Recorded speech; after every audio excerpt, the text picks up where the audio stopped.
Welcome to Inspired Echoes, where we explore the whispers of the soul and the mysteries that shape our journeys. Today, we dive into the sacred signs of a life-changing encounter, guided by the wisdom of Carl Jung. If you've been sensing a shift, a stirring deep within, this video is for you. Let's uncover the echoes of your psyche together. Sign number 1. Your inner world feels like it's being reshaped before they even appear. Something within you begins to shift. Not loudly, not all at once, but quietly, like furniture in a dream being rearranged in the dark. You may wake feeling disoriented, as if your desires no longer fit your life, as if your heart is carving space for something or someone you can't yet name. Jung taught that transformation begins in the unconscious. So, before the soulmate arrives, your soul starts preparing the ground. Old patterns surface. You confront things you thought were buried. Wounds, longings, memories, fears. You might feel restless in familiar places, distant from people you once felt close to. The things that once satisfied you no longer do. This isn't depression. This isn't confusion. This is reorientation. You're being tuned, like an instrument adjusting its strings to a new melody. And often, that melody isn't meant to be played alone. Jung believed the psyche senses what's coming before the mind can grasp it. So, if your inner world feels like it's unraveling, don't panic. Pay attention. You're not falling apart. You're being rebuilt. This sacred disarray signals that the soul doesn't invite transformation when the house is tidy. It invites it when it's ready to be remade. And sometimes the person who helps you rebuild is already on their way. Sign number 2. Synchronicities begin to grow stronger. As your inner world shifts, your outer world starts whispering back. You see a name repeatedly. You hear a song from your childhood in a cafe, the same one that played in your dream the night before. Strangers speak about the exact topic you've been wrestling with silently. This isn't coincidence. It's synchronicity, one of Jung's most powerful and mysterious concepts. He believed that when the unconscious stirs, it doesn't just move within you. It bends the world around you to reflect, to echo. The psyche, he said, arranges outer events to mirror inner change. So you notice patterns, symbols, numbers. You're drawn to a place without knowing why, and find something meaningful waiting. You sense life is conspiring, not to test you, but to guide you. Synchronicities are the soul's breadcrumbs. They don't always lead straight to the person. Often, they lead to the version of you ready to meet them.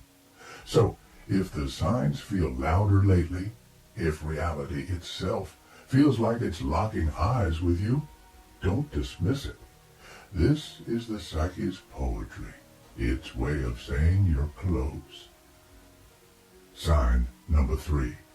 You start meeting parts of yourself you've long ignored.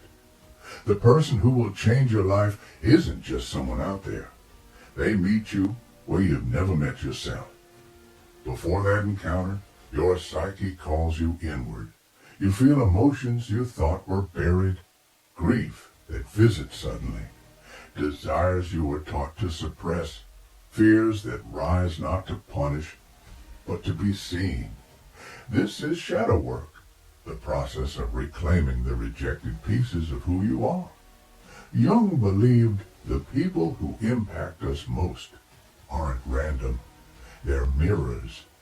They reflect our unconscious, our hidden wounds, our unlived strengths, our deepest longing for wholeness. You might confront your fear of intimacy, only to later meet someone who sees past your armor. Or Your inner feminine might soften just before you meet a man who mirrors her grace and strength.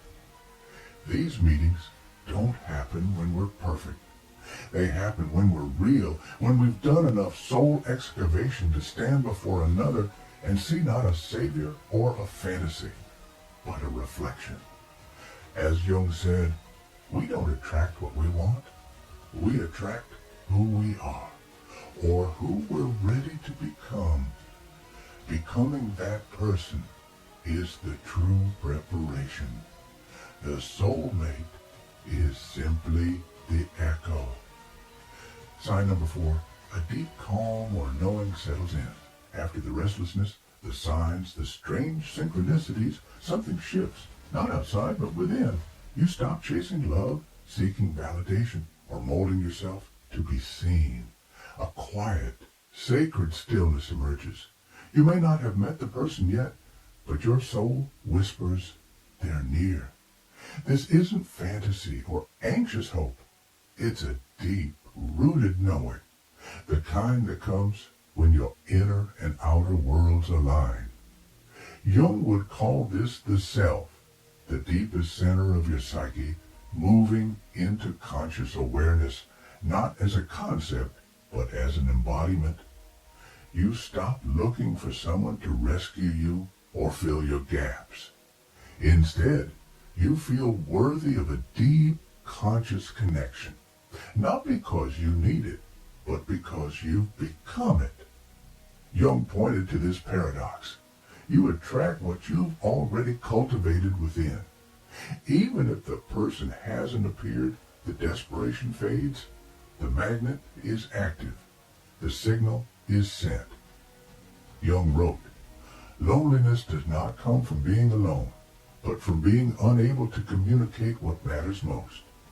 But now, you're ready to speak those things, not to just anyone, but to the one who will recognize them.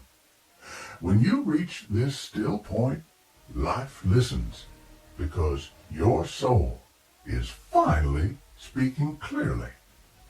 So, who is this person you're about to meet? They may not arrive as you expect. They might not be a lover, perhaps a teacher, a friend, a creative collaborator, or even a stranger you meet only once. But their presence will mark a psychic turning point. Jung believed these encounters are archetypal, carrying mythic weight.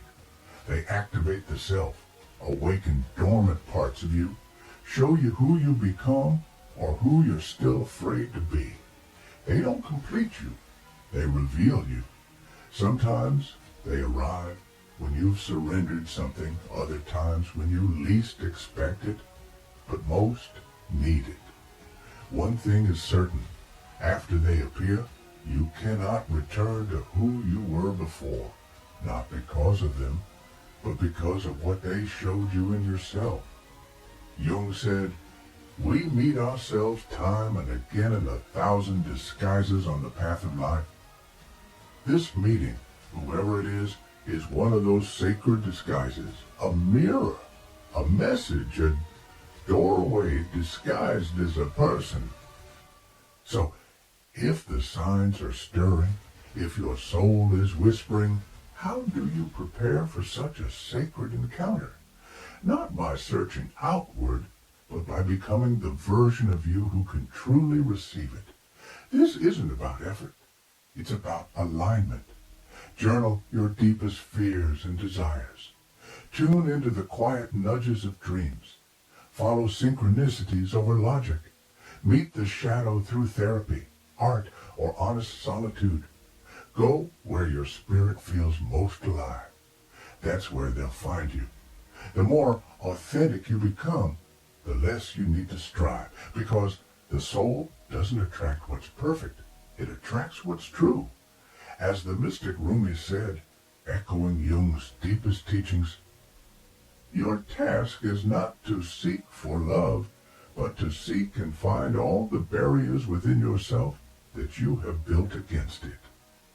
Somewhere, someone may already be walking toward you quietly, unknowingly, drawn by the same invisible current. They don't know your name, but their soul remembers your frequency. You won't need to chase them. You'll recognize them, not with your eyes, but with something older, deeper. Your soul will exhale.